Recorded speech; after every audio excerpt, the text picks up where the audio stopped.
Lo inesperado, de Jack London. Es cosa sencilla ver lo obvio, hacer lo que se espera de nosotros.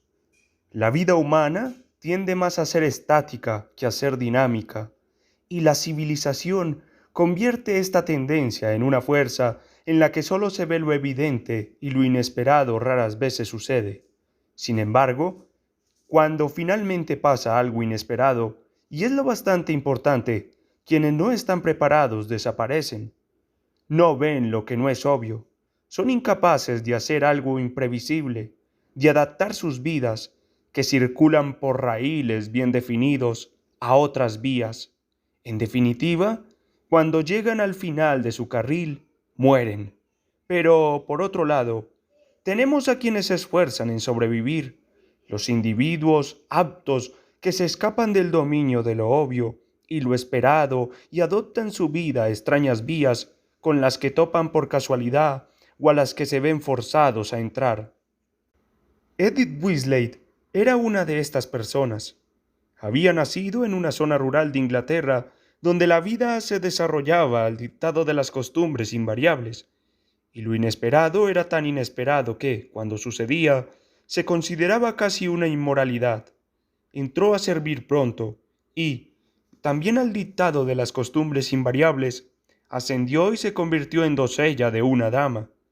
La civilización tiene como efecto la imposición de las leyes humanas sobre el entorno hasta que éste adquiere una regularidad mecánica.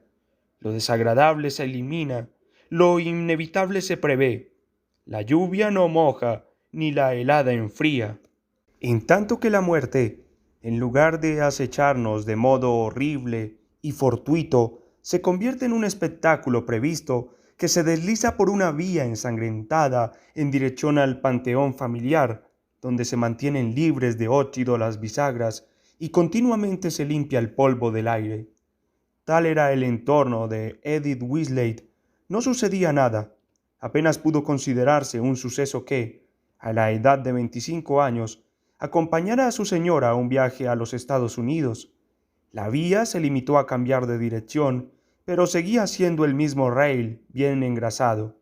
Era una vía que cruzaba el Atlántico sin incidentes, de modo que el barco no era un barco en medio del mar, sino un hotel grande y lleno de pasillos que se movía con calma y rapidez y sometía las sumisas olas con su enorme masa hasta que el mar se convirtió en un estanque de una quietud monótona. Y al otro lado, la vía siguió sobre la tierra, un ray bien dispuesto y respetable, con hoteles a cada parada y hoteles sobre ruedas entre una parada y otra. En Chicago, mientras su señora trataba con un sector de la vida social, Eddie Weasley visitaba a otro, y cuando dejó el servicio de la dama y se convirtió en la señora Nelson, dio muestras, tal vez débilmente, de su capacidad para hacer frente a lo inesperado y dominarlo. Hans Nelson, inmigrante, sueco de nacimiento y carpintero de profesión, poseía esa inquietud teutónica que empuja a esa raza siempre hacia el oeste en busca de grandes aventuras. Era un hombre imperturbable y musculoso, en el que una imaginación escasa iba acompañada de una iniciativa inmensa y que poseía, sin embargo, una capacidad de lealtad y afecto tan férreos como su fuerza física. Cuando haya trabajado mucho y tenga dinero ahorrado, iré a Colorado, le dijo a Edith al día siguiente de su boda. Un año después estaban en Colorado, donde Hans Nelson vio una mina por primera vez y atrapó la fiebre minera. Las prospecciones lo llevaron por las dos Dakotas, Idaho, el oeste de Oregón y hacia el interior de las montañas de la Columbia Británica. Tanto en los campamentos como en el camino, Eddie Nelson estaba siempre con él, compartiendo su suerte, sus penas y su trabajo. Cambió el paso corto de la mujer doméstica por la zancada de la montañera. Aprendió a mirar el peligro con discernimiento y perspicacia y perdió para siempre ese miedo que es hijo de la ignorancia. Afecta a quienes se han criado en la ciudad y los hace tan cortos de luces como un caballo tonto, de modo que esperan su destino paralizados de horror en lugar de hacerle frente. o bien salen de estampida con un terror autodestructivo que obstruye las salidas con sus cuerpos aplastados. Eddie Nelson se encontró con lo inesperado a cada vuelta del camino y educó la vista para distinguir en el paisaje lo oculto en lugar de lo obvio. Ella, que nunca en la vida había cocinado, aprendió a hacer pan sin lúpulo, levadura o levadura en polvo, y a cocerlo por arriba y por abajo, en una sartén delante de un fuego abierto. Y cuando la última taza de harina y la última corteza de tocinos se habían consumido, era capaz de ponerse a la altura de las circunstancias y con los mocasines y los trozos de cuero del equipo preparar un alimento alternativo que, de un modo u otro, mantenía vivo a un hombre y le permitía seguir avanzando a trompicones. Aprendió a cargar un caballo también como un hombre, una tarea capaz de terminar con las fuerzas y el orgullo de cualquier ciudadano, y sabía cómo atar cualquier tipo de carga. Además, sin perder la paciencia, era capaz de hacer fuego con madera mojada mientras llovía a cántaros. En definitiva, sabía hacer frente a lo inesperado en todas sus formas, pero lo más inesperado todavía tenía que venir y ponerla a prueba. La marea de los buscadores de oro fluía hacia el norte en dirección a Alaska y era inevitable que Hans Nelson y su mujer quedaran atrapados por la corriente y ésta los arrastrara hacia el Connecticut. En otoño de 1897 los encontró en Dayad, pero no tenían dinero suficiente para cargar todo el equipo a través del puerto de montaña de Chillicothe Pass y navegar luego hasta Dawson. Así pues, Hans Nelson trabajó durante aquel invierno en lo suyo y ayudó a construir el pueblo de Sacaguite, un asentamiento levantado de la noche a la mañana y destinado principalmente a abastecer a los mineros. Era un hombre inquieto y durante todo el invierno sintió la llamada de Alaska, y con más fuerza lo llamaba a la tuya Bight, de manera que el verano de 1898 lo encontró a él y a su mujer avanzando trabajosamente por los laberintos de la recortada costa en canoas Siwats de más de 20 metros. Viajaban con ellos algunos indios y 3 hombres más. Los indios los dejaron en tierra junto con sus víveres en una ensenada tranquila, a unos 150 kilómetros más allá de la tuya Bight, y regresaron a Sacuguite, pero los otros 3 hombres se quedaron porque formaban parte del grupo organizado. Cada uno de ellos había invertido la misma cantidad de capital en el equipo y los beneficios los dividían por igual.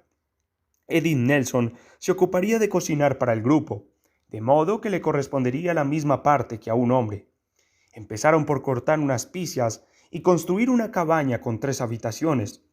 El trabajo de Eddie Nelson era cuidar de la cabaña, el de los hombres buscar oro, cosa que hicieron, y encontrarlo, cosa que también hicieron.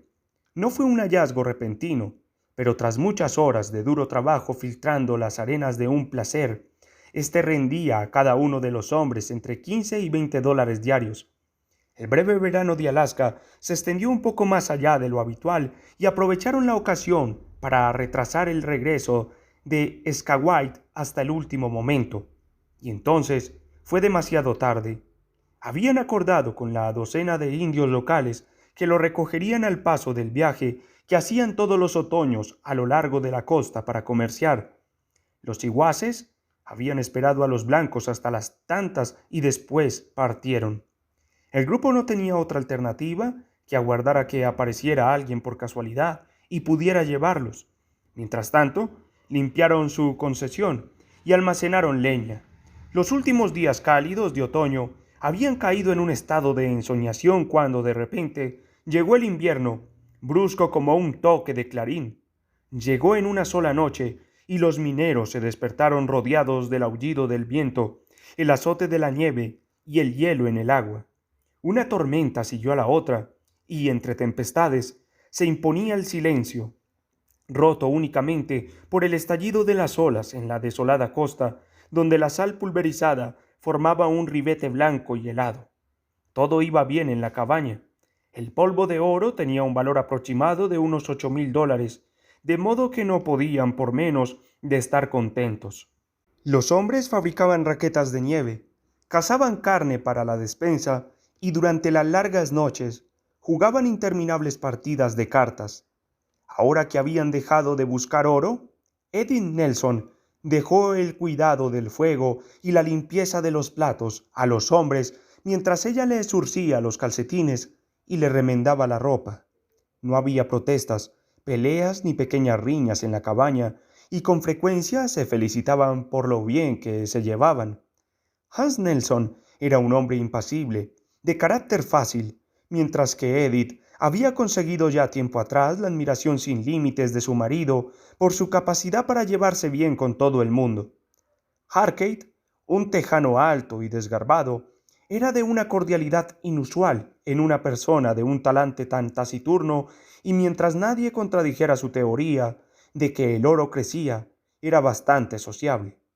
El cuarto miembro del grupo, Michel Denning, contribuía con su ingenio irlandés a la alegría de la cabaña. Era un hombre grande, fuerte, propenso a repentinos ataques de rabia por asuntos menores, y en cambio conservaba un buen humor inquebrantable durante los momentos de tensión de los problemas mayores.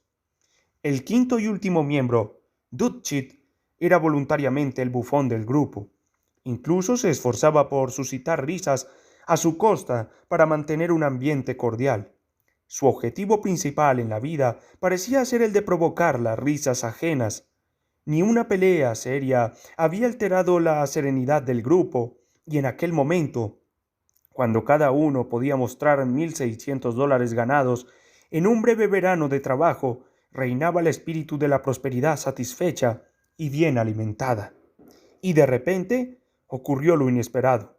Acababan de sentarse a la mesa del desayuno, aunque eran ya las 8. Los desayunos tardíos habían sido una consecuencia natural en cuanto abandonaron la dura tarea de buscar oro. Una vela puesta sobre el cuello de una botella iluminaba la comida. Edith y Hans estaban sentados a cada uno de los extremos de la mesa. A un lado, de espaldas a la puerta, estaban sentados Harkett y Dutchit. El asiento del otro lado de la mesa estaba vacío. Denning todavía no había llegado.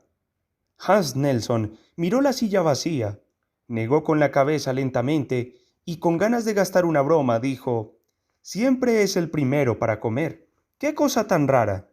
Quizá esté enfermo». «¿Dónde está Michel?», preguntó Edith. «Se ha levantado un poco antes que nosotros y ha salido», contestó Harkett.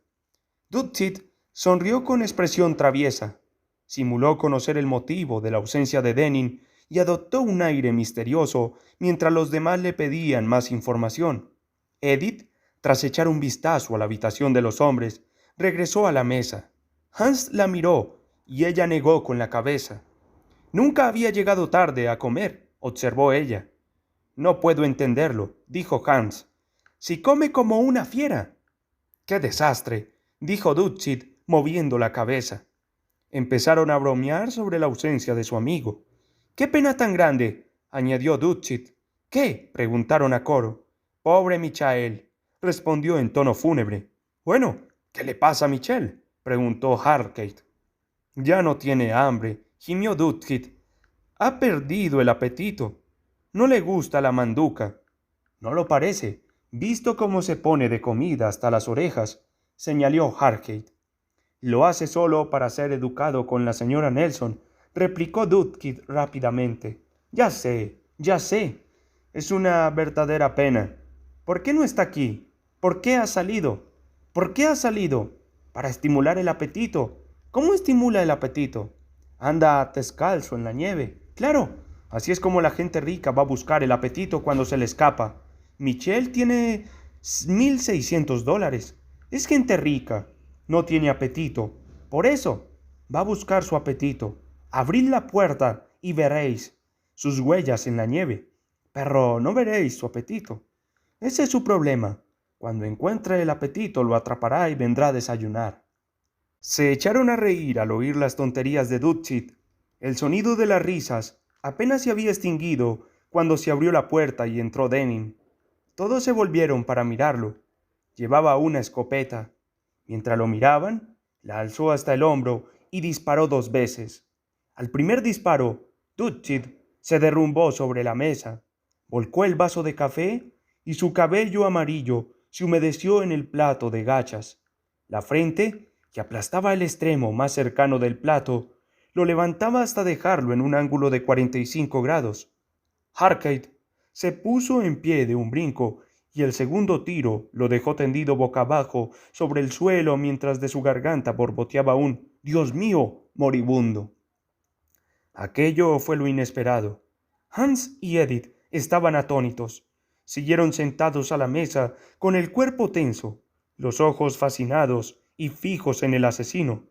Se veía poco a través del humo de la pólvora y, en el silencio, no se oía nada más que el goteo del café de Duckett al caer al suelo. Denning abrió la recámara de la escopeta y sacó los cartuchos vacíos. Sosteniéndola con una mano, metió la otra en el bolsillo para coger más munición. Estaba introduciendo los cartuchos en la escopeta cuando Edith Nelson reaccionó. Era evidente que tenía intención de matarlos también a ellos dos, a Hans y a ella. Durante unos 3 segundos, se había quedado aturdida y paralizada por la horrible e inconcebible aparición de lo inesperado. Pero inmediatamente se puso en pie y le hizo frente. Le hizo frente de un modo concreto. Dio un salto felino hacia el asesino y agarró con ambas manos el pañuelo que llevaba al cuello. El impacto del cuerpo de Edith hizo que Denning retrocediera varios pasos tambaleándose. Intentó quitársela de encima sin soltar el arma, cosa que le resultaba muy difícil, ya que el cuerpo firme de Edith se había convertido en el de un gato. Edith se lanzó hacia un lado y como no lo soltó del cuello, casi lo tira al suelo. Él se enderezó y se dio media vuelta rápidamente. Ella, que seguía sujetándole el cuello con ambas manos, se vio levantada por los aires y describió un círculo. El giro culminó cuando chocaron con una silla y el hombre y la mujer cayeron al suelo mientras se debatían en una lucha salvaje que se extendió por media habitación. Hans Nelson tardó medio segundo más que su mujer en hacer frente a lo inesperado. Sus procesos mentales eran más lentos que los de ella. Su organismo era más tosco y le había costado medio segundo más percibir los hechos, tomar una decisión y llevarla a cabo. Edith había saltado ya al cuello de Denning cuando Hans se puso en pie de un brinco. Pero él no conserva la frialdad de la mujer. Sentía una furia ciega, feroz. En el instante en que saltó de la silla, abrió la boca y emitió un sonido que era una mezcla de rugido y bramido. Los dos cuerpos habían empezado a girar y, sin dejar de rugir o bramar, Hans persiguió el remolino por la habitación y cuando cayeron al suelo, se echó encima. Hans se arrojó sobre el hombre que estaba en el suelo y le dio puñetazos, enloquecido. Eran golpes tan fuertes como los que podría propinar un trineo, y cuando Edith sintió que el cuerpo de Denning cedía, lo soltó y se apartó rodando. Se quedó tendida en el suelo, jadeando y mirando. Seguía la lluvia de golpes furiosos, pero Denning no parecía darse cuenta, ni siquiera se movía. A Edith se le ocurrió entonces que estaba inconsciente y gritó a Hans que se detuviera. Gritó otra vez, pero él no le hizo caso. Lo agarró por el brazo, pero eso no impidió que él siguiera. No fue un impulso razonado lo que la empujó a hacer lo que hizo, ni tampoco la piedad o la obediencia al no matarás que dicta la religión. Aquello que la llevó a interponerse entre su marido y el asesino indefenso fue cierta sensación de lo que era legal y ético entre los de su raza y en el mundo en el que había vivido años atrás. Y Hans no paró hasta que se dio cuenta de que estaba pegando a su mujer. Permitió que ella lo apartara. Como un perro feroz pero obediente, se lo consentiría a su amo. La analogía iba incluso más allá, pues, como un animal, en las profundidades de la garganta de Hans, seguía rugiendo la rabia y en más de una ocasión hizo ademán de volver a saltar sobre la presa y solo se lo impidió el cuerpo de la mujer que se interponía. Edith fue apartando a su marido. Nunca lo había visto de aquella manera y le daba más miedo del que le había dado Denning en el momento más encarnizado de la pelea. No podía creer que aquella fiera rugiente fuera su Hans. y con sobresalto se dio cuenta de que tenía miedo de que le clavara los dientes en la mano, como si fuera un animal salvaje.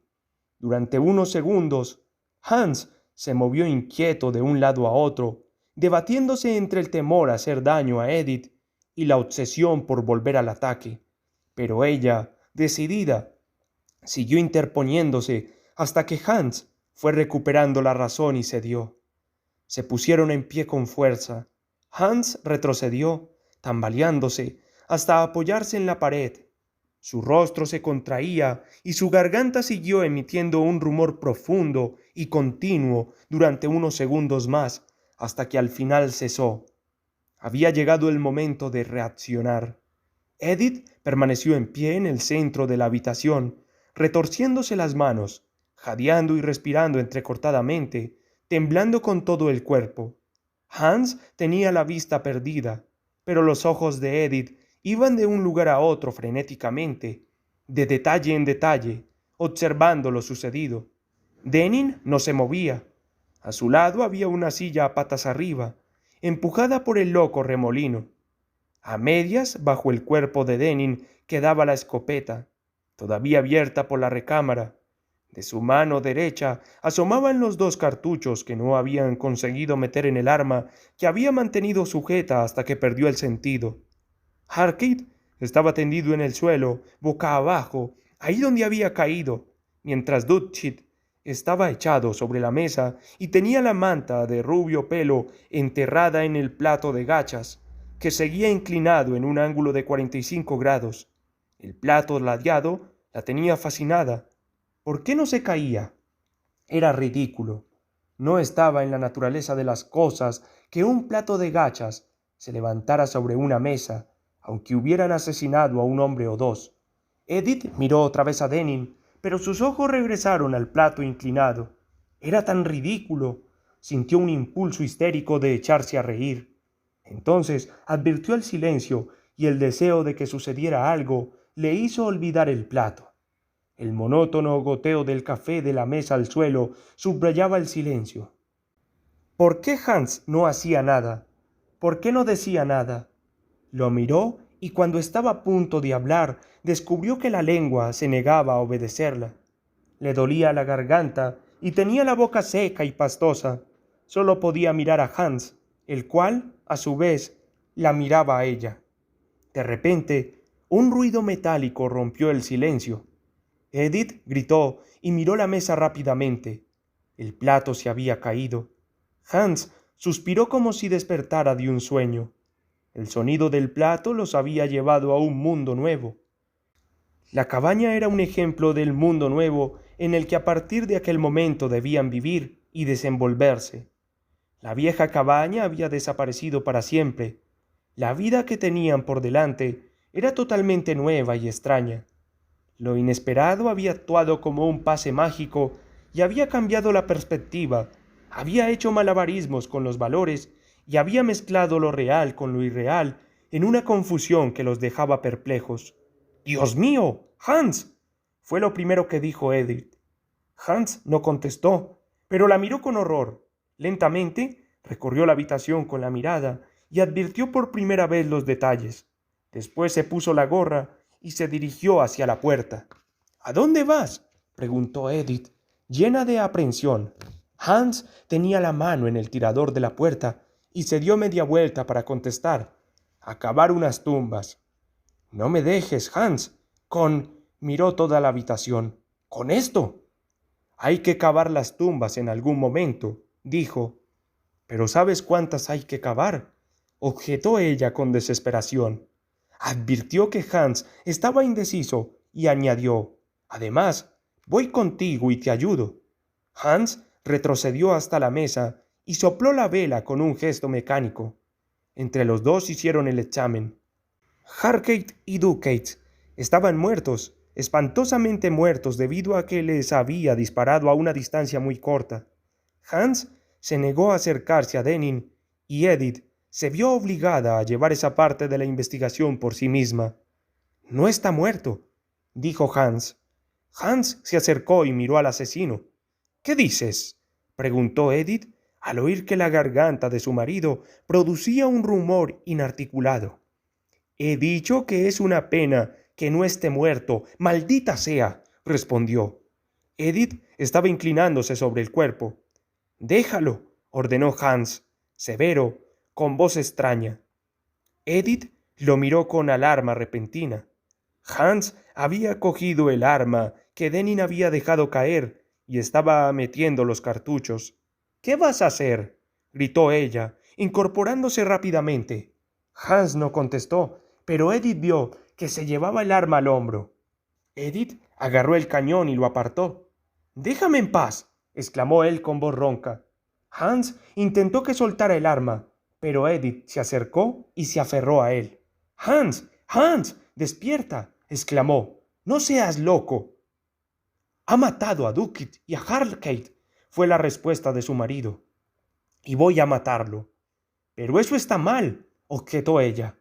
«La ley está para eso». Hans hizo un gesto de burla, indicando su incredulidad sobre el ejercicio de la ley en aquella región, pero se limitó a repetir de modo desapasionado, obstinadamente: «Ha matado a Duckett y a Harkade». Edith discutió con él mucho rato, aunque solo ella argumentaba, ya que él se limitaba a contestar una y otra vez: «Ha matado a Duckett y a Harkade». Pero Edith no podía olvidar la formación que había recibido de niña, ni la sangre que corría por sus venas. El respeto a la ley formaba parte de su patrimonio, y para ella la conducta recta consistía en respetar la ley. No había otra opción apropiada. El que Hans se tomara la justicia por su mano era tan poco justificable como los actos de Dennin. «Y no se subsana un error cometiendo otro», argumentaba. Solo había una manera de castigar a Dennin, y esa era la forma legal que había establecido la sociedad. Al final, Hans cedió. «De acuerdo», dijo, «lo haremos como tú dices, y mañana o pasado veremos cómo nos mata a ti y a mí». Edith negó con la cabeza y tendió la mano para que le entregara el arma. Él empezó a dársela, pero vaciló. «Deja que le pegue un tiro», rogó. De nuevo ella negó con la cabeza, y de nuevo él hizo ademán de entregarle el arma. Entonces se abrió la puerta y entró un indio sin llamar. Una ráfaga de viento y nieve se coló en la cabaña. Se dieron la vuelta para mirarlo, Hans todavía con el arma en la mano. El intruso vio la escena sin estremecerse. Su mirada abarcó de un vistazo los muertos y el herido, pero su rostro no mostró sorpresa, ni siquiera curiosidad. Harkade estaba a sus pies, pero no se fijó en él. Por lo que a él respectaba, el cuerpo de Harkade no existía. «Mucho viento», señaló el indio a modo de saludo. «¿Todo bien? Muy bien». Hans, que todavía agarraba el arma, tuvo la certeza de que el indio le achacaba los cadáveres destrozados. Lanzó una mirada de súplica a su mujer. «Buenos días, Negot», dijo ella con un tono de voz que revelaba el esfuerzo que hacía. «No, no estamos bien. Muchos problemas. Adiós, me voy ahora. Mucha prisa», dijo el indio, y sin expresión de tener prisa ninguna, esquivando con cuidado el charco rojo del suelo, abrió la puerta y salió. El hombre y la mujer se miraron. «¿Cree que lo hemos hecho nosotros?», dijo Hans con voz entrecortada. «Que lo he hecho yo». Edith guardó silencio un momento. Después añadió un breve y práctico: «No importa lo que piense. Eso vendrá después. Ahora tenemos que cavar 2 tumbas, pero primero tenemos que atar a Dennin para que no escape». Hans se negó a tocar a Dennin, pero Edith lo ató con firmeza de pies y manos. Después, ella y Hans salieron a la nieve. El suelo estaba helado y era imposible cavar el pico. Primero recogieron leña, después apartaron la nieve y sobre la superficie helada encendieron un fuego. Cuando el fuego hubo ardido durante 1 hora, se habían fundido varios centímetros de tierra. La sacaron con una pala y encendieron de nuevo una hoguera. El agujero avanzaba a velocidad de 5 o 6 centímetros por hora. Era un trabajo duro y amargo. La nieve que revoloteaba no permitía que el fuego ardiera bien, y mientras tanto, el viento les atravesaba la ropa y los dejaba helados. Apenas hablaban, El viento impedía la conversación. Incapaces de preguntarse cuál podría haber sido el motivo de Denning, permanecían en silencio, oprimidos por el horror de la tragedia. A la una, Hans miró hacia la cabaña y anunció que tenía hambre. No, ahora no, Hans, contestó Edith.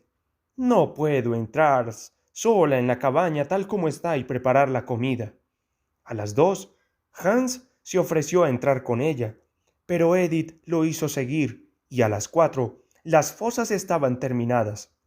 Eran poco profundas, apenas tenían unos 60 centímetros, pero servirían para el propósito. Se había hecho de noche. Hans cogió el trineo y sacaron a los 2 hombres muertos a través de la oscuridad y la tormenta hasta su helado sepulcro. La procesión funeral no fue un espectáculo. El trineo se hundía en la nieve acumulada y costaba tirar de él. El hombre y la mujer no habían comido nada desde la víspera y estaban débiles de hambre y agotamiento. No tenían fuerza suficiente para resistir el viento y en algunas ocasiones las ráfagas los tiraban al suelo. Más de una vez el trineo se volcó y tuvieron que volver a ponerse la triste carga. El último centenar de metros hasta las tumbas tenía una cuesta empinada y la hicieron a 4 patas, como si fueran perros de trineos, utilizando los brazos como patas, enterrando las manos en la nieve. Incluso así, en 2 ocasiones el peso del trineo tiró de ellos hacia atrás, resbaló y cayó colina abajo, con los vivos y los muertos, las cuerdas y el trineo mezclados en un espantoso enredo. Mañana pondré unas señales con su nombre, dijo Hans cuando las tumbas estuvieron llenas. Edith lloraba. Solo había podido decir unas pocas frases inconexas a modo de servicio fúnebre, y su marido se vio obligado a llevarla casi en brazos a la cabaña. Denning estaba consciente. Había dado vueltas por el suelo, haciendo esfuerzos vanos para liberarse. Miró a Hans y a Edith con ojos que lanzaban chispas, pero no intentó hablar. Hans seguía negándose a tocar al asesino y miró con gesto hosco cómo Edith lo arrastraba por el suelo hasta la habitación de los hombres. Pero por mucho que lo intentó, no consiguió subirlo a la litera. «Deja que le pegue un tiro y ya no tendremos más problemas», suplicó Hans por última vez. Edith negó con la cabeza y se agachó para seguir con lo que estaba haciendo. Para su sorpresa, el cuerpo se dejó manejar y se dio cuenta de que Hans se calmaba y colaboraba. A continuación, tuvieron que limpiar la cocina. El suelo siguió proclamando la tragedia hasta que Hans pasó el cepillo de carpintero por el suelo y quemó las virutas en el hornillo. Pasaron los días entre la oscuridad y el silencio que solo rompían las tormentas y el estruendo de las olas heladas en la playa. Hans obedecía la menor orden de Edith. Toda su magnífica iniciativa había desaparecido. Ella había decidido tratar a Denning a su manera, y él lo había dejado todo en sus manos. El asesino era una amenaza constante. En cualquier momento podía liberarse de las ataduras, y no les quedaba más remedio que vigilarlo día y noche.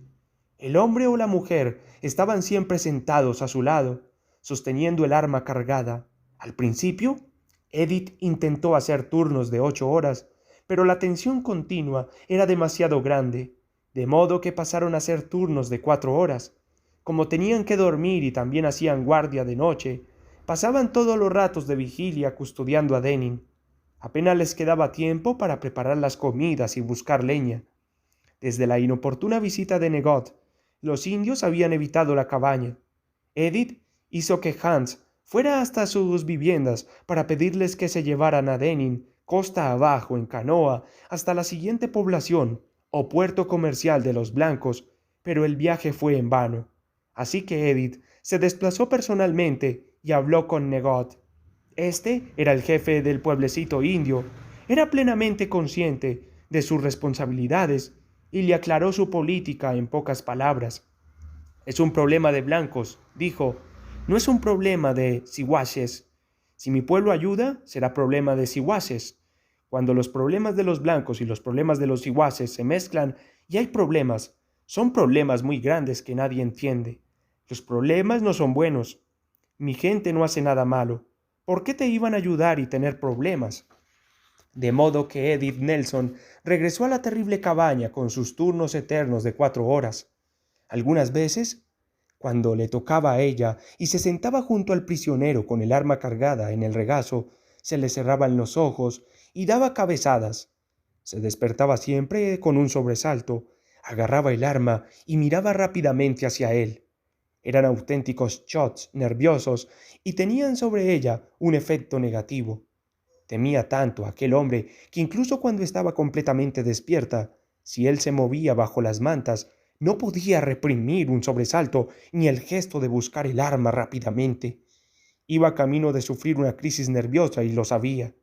Empezó sintiendo un latido en los ojos que la obligaba a cerrarlos en busca de alivio. Un poco después, los párpados se vieron afectados por un tic nervioso que no podía controlar. A la tensión del momento se sumaba que no conseguía olvidar la tragedia. Sentía el horror tan cerca como la mañana en que lo inesperado entró en la cabaña y tomó posesión de ella. En los cuidados diarios que dispensaba al prisionero, se veía obligada a apretar los dientes y endurecerse en cuerpo y alma. La situación había afectado a Hans de otro modo. Se había obsesionado con la idea de que tenía la obligación de matar a Denning, y siempre que atendía al hombre atado o lo vigilaba, Edith se sentía inquieta por el temor de que Hans añadiera otra anotación en rojo al registro de datos de la cabaña.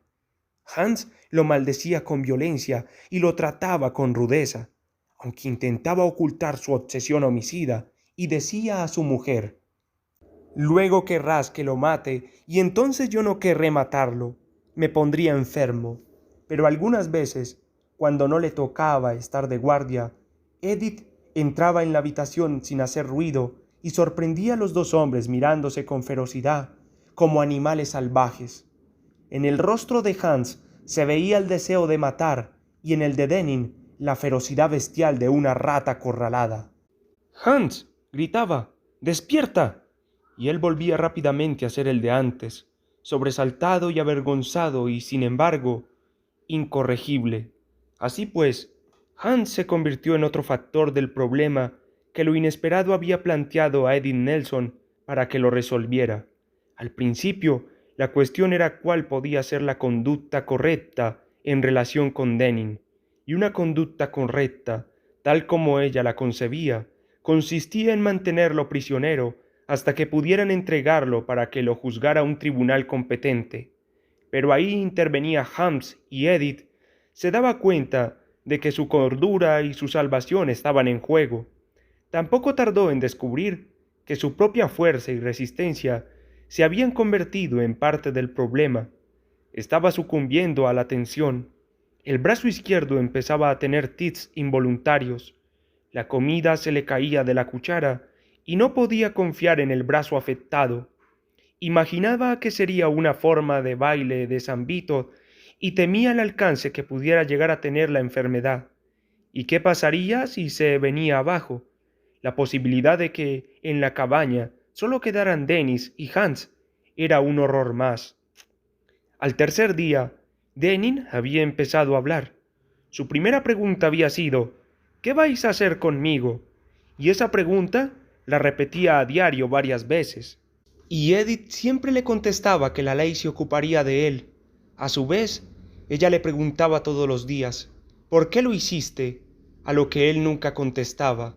Además, Denning recibía la pregunta con estallidos de rabia, se ponía furioso, forcejeaba para liberarse de la cinta de cuero que lo ataba y la amenazaba con todo lo que haría cuando se soltara, cosa que, según le decía, conseguiría tarde o temprano.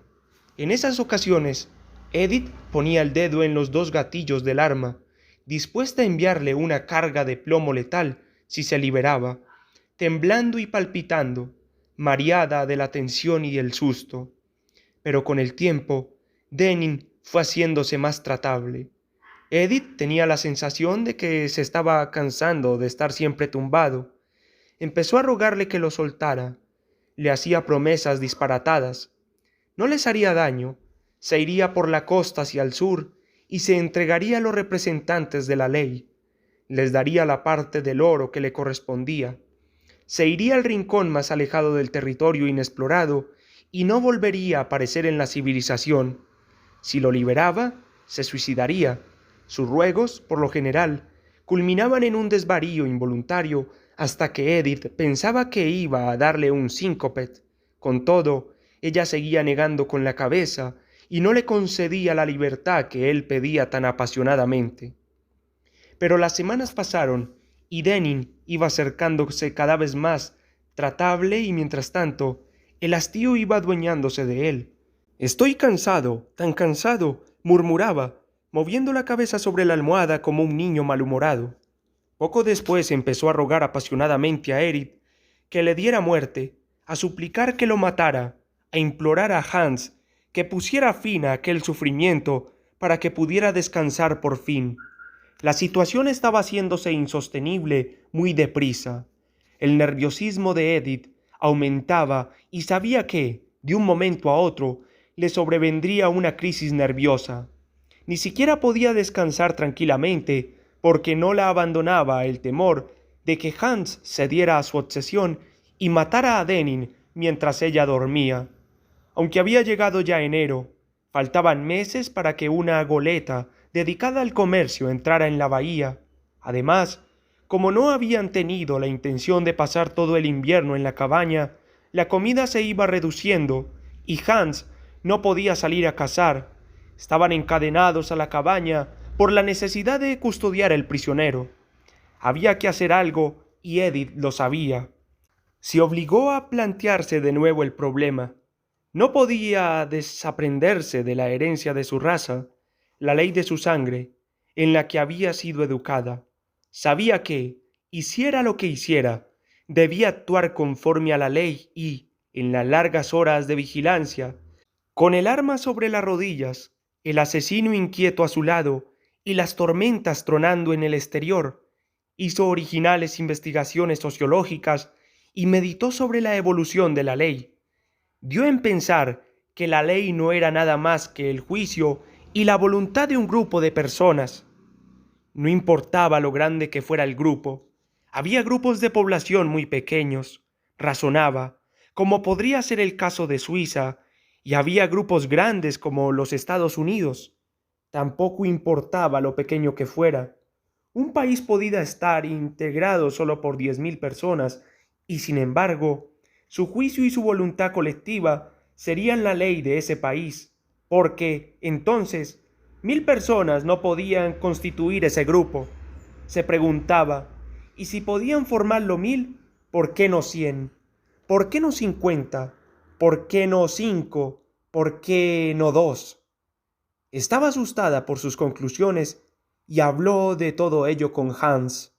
Al principio no lo entendió, y cuando lo comprendió, añadió pruebas convincentes. Habló de las reuniones con los mineros, a las que asistían todos los hombres de la localidad. Hacían la ley y la ejecutaban. Habría sido 10 o 15 hombres en total, dijo, pero la voluntad de la mayoría se convertía en ley para los 10 o 15 y quien la violaba recibía su castigo. Por fin Edith vio claro el camino que tenía que seguir. Denning debía morir ahorcado. Hans estuvo de acuerdo con ella. Ellos dos eran la mayoría de aquel grupo, y era voluntad del grupo que se ahorcara a Denning. En la ejecución de esa voluntad, Edith se esforzó en que se observaran las formas habituales, pero el grupo era tan pequeño que Hans y ella tuvieron que hacer las veces de testigos, jurado, juez y verdugos. Edith acusó formalmente a Michel Denning del asesinato de Dudkit y de Harkett, y el preso, echado en su litera, oyó el testimonio de Hans y después el de Edith. Se negó a declararse culpable o inocente y permaneció en silencio cuando le preguntaron si tenía algo que alegar en su defensa. Ella y Hans, sin dejar sus asientos, emitieron el veredicto de culpabilidad en nombre del jurado. Después, en calidad de juez, Edith dictó sentencia. Le temblaba la voz, le palpitaban los párpados, el brazo izquierdo tenía movimientos convulsivos, pero la dictó. Michel Denning Dentro de 3 días se te colgará por el cuello hasta que mueras. Esa fue la sentencia. Inconscientemente, el hombre exhaló un suspiro de alivio y después rió con desafío. Bueno, esta maldita litera dejará de hacerme polvo la espalda. Eso es un consuelo. La sentencia pareció transmitirles a los tres una sensación de alivio que se advertía sobre todo en Denning. Los gestos hoscos y de desafío desaparecieron y empezó a hablar cordialmente con sus vigilantes, incluso con algún destello de su viejo ingenio. También halló gran placer en que Edith le leyera fragmentos de la Biblia. Le leyó el Nuevo Testamento y Denning puso gran interés en el hijo pródigo y el ladrón crucificado. La víspera del día previsto para la ejecución, cuando Edith le hizo la pregunta habitual, ¿por qué lo hiciste?, Denning contestó, muy sencillo. Estaba pensando, pero Edith lo hizo callar de golpe. Le pidió que esperara y corrió hacia el lugar donde estaba Hans acostado. Edith estaba de guardia, y Hans se despertó frotándose los ojos y gruñendo. Ve a buscar a Negot y a otro indio. Michel va a confesar. Haz que vengan. Coge el rifle y tráelos por la fuerza si hace falta. A la media hora, Hans hizo pasar a Negrot y su tío, Hadidwan, a la sala del condenado. Entraron a regañadientes, obligados por el rifle de Hans. Negot, dijo Edith, tu gente y tú no vais a tener problemas. Solo tienes que sentarte, escuchar y entender lo que se dice. Así fue como Michel Denning, condenado a muerte, hizo confesión pública de su crimen. Edith tomó nota de sus palabras mientras los indios escuchaban, y Hans vigilaba la puerta por miedo a que los testigos salieran corriendo. Llevaba 15 años fuera de su país, explicó Denning, y siempre había tenido intención de regresar con mucho dinero para que su anciana madre tuviera todo tipo de comodidades hasta el fin de sus días. ¿Y cómo iba a conseguirlo con 1.600? Preguntó. Lo quería todo, los 8.000. Me parecía que así podía volver a lo grande. Lo fácil era mataros a todos y decir en Skagway que había sido un ataque indio, y después marcharme a Irlanda. Así que empecé a mataros, pero como a Harkett le gustaba decir, mordí más de lo que podía tragar. Y esa es mi confesión. Cumplí mi deber con el diablo y ahora, si Dios quiere, cumpliré mi deber con Dios. Negot y Hadidwan, ya habéis oído las palabras del hombre blanco, dijo Edith a los indios. Sus palabras están en este papel. Ahora tenéis que firmar aquí, en el papel, para que los hombres blancos que vengan después sepas que lo habéis oído. Los dos Siwases pusieron sendas cruces junto a su nombre. Se les indicó que aparecieran al día siguiente con toda su tribu para seguir atestiguando y les permitieron marchar. Soltaron las manos de Denning tiempo suficiente para que firmara el documento y se hizo el silencio en la habitación.